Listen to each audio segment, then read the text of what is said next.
kërkoja vëmendjen tuaj për disa fjalë mirënjohjeje dhe për një reflektim të shkurtër për këtë udhtim deri ku jemi sot. Do ta nis me dy shembuj. Në mbrëmjen e djeshme, në një intervistë e jashtëzakonshme, ikona e artit ton, Visnikja Karashevisi Maku, kujtoi dhe tha që talenti i saj ishte zbuluar në hapat e parë në kopësh nga edukatorja dhe mbante mend emrin e edukatores.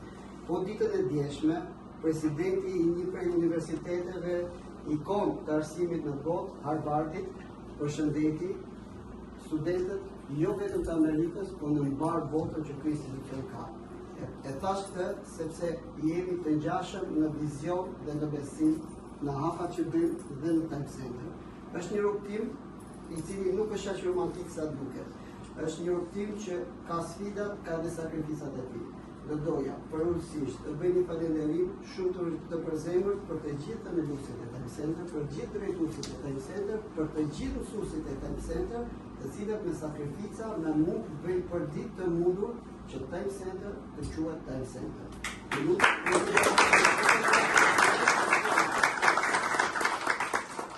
Besimi juaj është përgjegjësia jonë. Frymëzimi jonë janë ata që kemi qenë shpesh ta themi fort të panegociueshmit tanë. Ata që na kanë bërë të qeshim, të qajmë, të dozim, të lodërojmë, të jetojmë çdo moment me ta. Ata politen dhe ne kemi vetëm një mision, të edukojmë qytetarin e nesër dhe të edukojmë me virtyte. Uroj shumë që në të ardhmen, në më shumë se një dekadë kemi zbuluar talente që kanë nisur hapat në ciklet tona dhe studentët tanë dhe me shumë krenari studiojnë sot në mbar botën. Pra, vizionin po e them të qartë.